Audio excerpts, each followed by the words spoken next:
Hello food lovers, అందరింట్లో లాగే మా ఇంట్లో కూడా ఒక ఫుడ్ పిచ్చిది ఉంది. అదే మా చెల్లి ఓన్లీ హలీమే ఆర్డర్ చేస్తా అని చెప్పి చికెన్ పకోడీ కూడా ఆర్డర్ చేసింది. లాస్ట్కి మా మమ్మీతో నన్ను తిట్టించింది. రంజాన్ సీజన్ వచ్చిందంటే నేను సేమియా కోసం వెయిట్ చేస్తా, మా చెల్లి హలీం కోసం వెయిట్ చేస్తుంది. లాస్ట్కి తిందాం అనుకునే లోపు మా కన్నమ్మ ఏడవడం స్టార్ట్ చేసింది బయటికి తీసుకెళ్ళమని.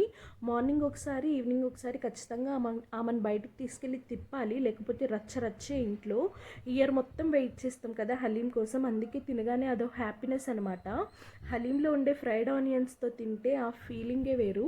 మీలో ఎంతమందికి ఇష్టం ఆ టేస్ట్? హలీం ఎక్కువ తిన్నా బాగోదు. నేనైతే ఆ ఫ్రైడ్ ఆనియన్స్ జీడిపప్పు వరకు తినేసి మిగతాది మా చెల్లికి ఇచ్చేసా. ఇంకా 15 డేస్ అయితే రంజాన్ అయిపోయిద్ది, హలీం కూడా అయిపోయిద్ది.